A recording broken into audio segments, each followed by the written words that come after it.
Hello students, welcome to my YouTube channel Sushma Raj Gupta.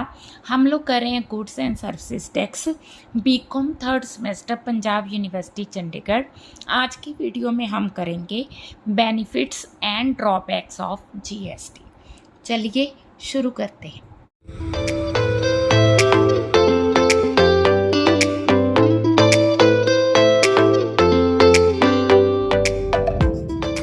Ji, benefits में सबसे पहले आता है हमारे पास क्रिएटिंग कॉमन नेशनल मार्केट। ठीक है, जीएसटी ने क्या किया, जीएसटी की वजह से जो पुराने इनडायरेक्ट टैक्सेस थे वो सारे ख़त्म हो गए। उसकी जगह पे जीएसटी आया है जो कि एक तरह का रिफॉर्म है, और इसने क्या किया, इसने एक कॉमन नेशनल मार्केट क्रिएट की। ठीक है, सेकंड आ गया एलिमिनेशन ऑफ मल्टीपल टैक्सेस। जैसा कि हम जानते हैं जीएसटी के आने से जो पहले मल्टीपल टैक्सेस थे, जैसे excise duty, octroi, sale tax, CENVAT, service tax, turnover tax, ये सारे टैक्सेस ख़त्म हो गए। उनकी जगह पे सिर्फ एक टैक्स आया, वो है goods and services tax. Cascading effect हमने लास्ट वीडियो में भी किया था कि जीएसटी जो है इससे कास्केडिंग इफेक्ट ख़त्म हो जाता है। कास्केडिंग इफेक्ट क्या है, जैसे कोई एक चीज़ 100 रुपीज़ की परचेज़ की, 120 की रॉ मटेरियल खरीदा, 120 की मैन्युफैक्चर करके सेल की, तो इस पे एक्साइज ड्यूटी लग गई। ठीक है, अब उस चीज़ को जिसने खरीदा उसने थोड़ी इम्प्रूवमेंट करके 150 का सेल किया, तो उसको वहाँ पे सेल टैक्स लग गया। ठीक है, अब जो एक्साइज ड्यूटी लगी वो 120 पे लगी, और जो सेल टैक्स लगा वो 150 पे लगा। मींस इसमें कोई इनपुट टैक्स क्रेडिट नहीं था। टैक्स आगे जितनी अमाउंट बढ़ती जाती थी टैक्स बढ़ता जाता था। अब जीएसटी आने से क्या हो गया, मान लो कि एक पर्सन ने 100 रुपीज़ की चीज़ 120 में सेल की है, तो उसको 12 रुपये टैक्स लगा है। अब उसने 120 की जिसने भी परचेज़ की है, उसने 120 की परचेज़ करके 150 की सेल की है, तो उसको 15 रुपीज़ जीएसटी लगा। अब उसको जीएसटी 15 रुपीज़ लगेगा, क्योंकि उसने जब 120 की बाय की है तो उसने ये 12 रुपये जो है उस पर टैक्स भी पे किया है। सो दैट्स वाई इसको 15 में से 12 रुपये का इनपुट टैक्स क्रेडिट मिलेगा।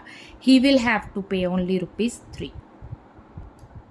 ठीक है, नेक्स्ट पॉइंट है improve the overall investment climate. GST जो है ओवरऑल इन्वेस्टमेंट क्लाइमेट को इम्प्रूव करेगा, जिससे कि स्टेट्स की डेवलपमेंट होगी। ठीक है, रिडक्शन इन कॉम्प्लायंस कॉस्ट, इसका मतलब है जीएसटी ने जो मल्टीपल रिकॉर्ड कीपिंग थी उसको ख़त्म कर दिया। ठीक है, इससे क्या होगा, इससे उनको मेंटेन करने की कॉस्ट कम हो जाएगी। हाँ जी, नेक्स्ट आ गया simplified and automated procedure. GST का मेन मकसद टैक्स पेयर फ्रेंडली होना है। मींस जीएसटी के अंडर जो टैक्स पेमेंट है उसको सिंप्लीफाई करने की कोशिश की गई है। इसके अलावा इसका एक ऑटोमेटेड प्रोसीजर होता है, मतलब जीएसटीएन पोर्टल के अंडर हमें जीएसटी पे करना होता है, यानी कि पे करने का सिस्टम भी ऑटोमेटेड हो गया। इससे जो registration, returns, refund, tax payment का जो भी प्रोसीजर है वो सिंप्लीफाई हो गया। रिडक्शन इन करप्शन, तो जीएसटी के आने से क्या हुआ, एक पोर्टल ओपन हो गया, कॉमन पोर्टल ओपन हो गया, जिसमें पब्लिक इंटरफेरेंस कम होगी। इससे क्या हो गया, करप्शन पे भी हम कह सकते हैं कि थोड़ी बहुत रोक लगी है।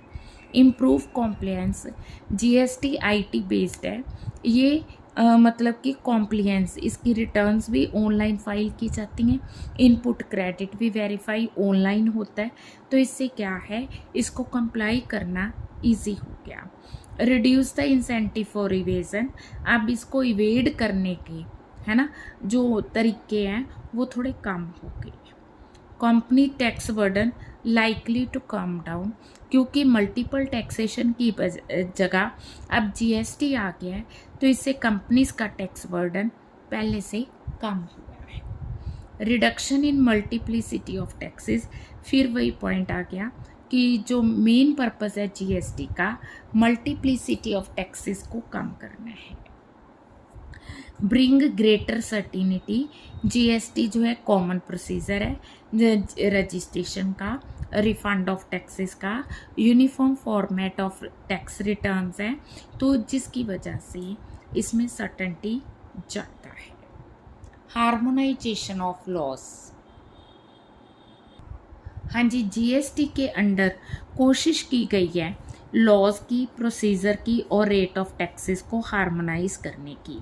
जीएसटी जो एक्सपोर्ट को प्रमोट करता है, ठीक है, लोगों को ज़्यादा रोज़गार प्रोवाइड करता है, ये कि इस तरह से जीडीपी भी इंक्रीज कर रहा है। हेल्पफुल इन पावर्टी इरेडिकेशन, ठीक है, पावर्टी को इरेडिकेट कर रहा है, किस तरह से कर रहा है कि लोगों को एम्प्लॉयमेंट जनरेट करके, ज़्यादा फाइनेंशियल रिसोर्सेज प्रोवाइड करके, मेकिंग प्रोडक्ट मोर कॉम्पिटिटिव। अब क्योंकि जीएसटी की वजह से कॉस्ट रिड्यूस हो रही है, प्राइस रिड्यूस हो रहा है, तो हमारे जो प्रोडक्ट्स हैं वो मार्केट में आ रहे, इंटरनेशनल मार्केट में कॉम्पिटिटिव बन रहे हैं। टाइमलाइन है, तो GST timelines provided like registration करनी, रिफंड करना, ठीक है, इससे एफिशिएंसी इंक्रीज होती है। अब वो कह रहा है कि transparent and accountable system, GST में जो अकाउंटिंग सिस्टम है दैट इज़ ट्रांसपेरेंट। ट्रांसपेरेंट किस तरह से हुआ, क्योंकि ये ऑनलाइन होता है, ठीक है, तो इनपुट टैक्स क्रेडिट वगैरह सब ऑनलाइन है ना, मैच किया जाता है, तो इस वजह से ये ट्रांसपेरेंट जाता है, ठीक है। अब एट दी एंड फिर वही पॉइंट आ गया कि क्योंकि मल्टीपल टैक्स सिस्टम ख़त्म हो गया, कास्केडिंग इफेक्ट ख़त्म हो गया, तो इस वजह से जीएसटी से प्राइजेस जो हैं वो लो हो रही। हाँ जी, नेक्स्ट है drawbacks of goods and services tax. तो it is not a single tax, GST is not a single tax, ठीक है, इसमें डुअल टैक्स है, मतलब सेंट्रल गवर्नमेंट अपना टैक्स लगाती है और स्टेट गवर्नमेंट अपना टैक्स लगाती है, ठीक है। नेक्स्ट पॉइंट है इसको अडॉप्ट करने का, पुराने सिस्टम को नए सिस्टम में माइग्रेट करना, एक कॉम्प्लेक्स टैक्स, ठीक है। नेक्स्ट पॉइंट है negative impact on some of industries, ठीक है, जैसे रियल इस्टेट की इंडस्ट्री है, इन पे इसका नेगेटिव इम्पैक्ट पड़ रहा है, इससे कॉस्ट बढ़ती है। अगर हम नेशन वाइज बात करें तो क्योंकि जीएसटी की कंप्लेंट सुनने के लिए टैक्स प्रोफेशनल अपॉइंट किए गए हैं, तो हम कह सकते हैं कि ये ऑपरेशनल कॉस्ट को इंक्रीज कर रहा है, ठीक है। Petroleums are left out of GST, इससे मतलब उन इंडस्ट्रीज़ को प्रॉब्लम आ रही है जिनमें पेट्रोल प्रोडक्ट इनपुट की तरह यूज़ किए जाते हैं। क्यों? क्योंकि उनको इनपुट टैक्स क्रेडिट नहीं मिलता, ठीक है। अब जीएसटी के भी मल्टीपल रेट्स हैं, हमने पहले भी किया है। जीएसटी की 5 स्लैब्स रेट है, 0, 5, 12, 8, 8, 28, 18 और 28, ठीक है।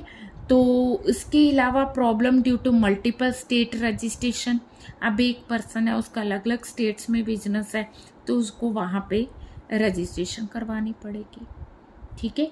प्रॉब्लम रिलेटेड विद असिस्टेंस, अब न्यू बिजनेस है, स्मॉल लोग, उनको प्रोफेशनल्स अपॉइंट करने पड़ते हैं जीएसटी के लिए, ये भी उनका प्रॉब्लम होगी, खर्चा भी बढ़ गया।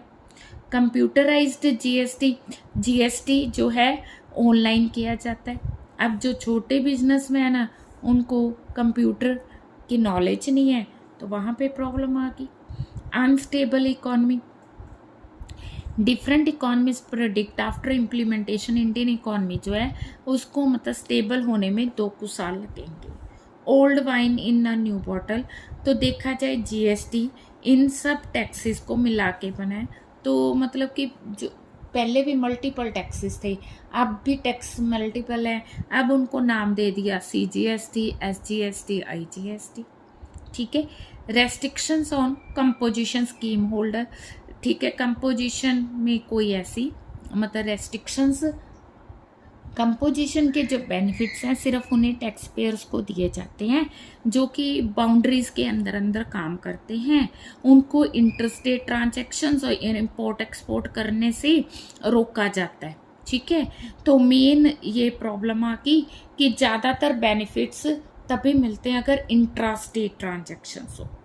Problems due to dual control, GST को है ना सेंट्रल और स्टेट गवर्नमेंट है तो उनके अपने रूल्स एंड रेगुलेशंस है, तो यहाँ पे ये भी प्रॉब्लम्स अराइज होती है। ठीक है, वीडियो अच्छी लगी वीडियो को लाइक करें, चैनल को अभी तक नहीं सब्सक्राइब किया ज़रूर सब्सक्राइब करें, और आने वाली वीडियोस में हम अगला चैप्टर इसका कवर करेंगे। Thank you.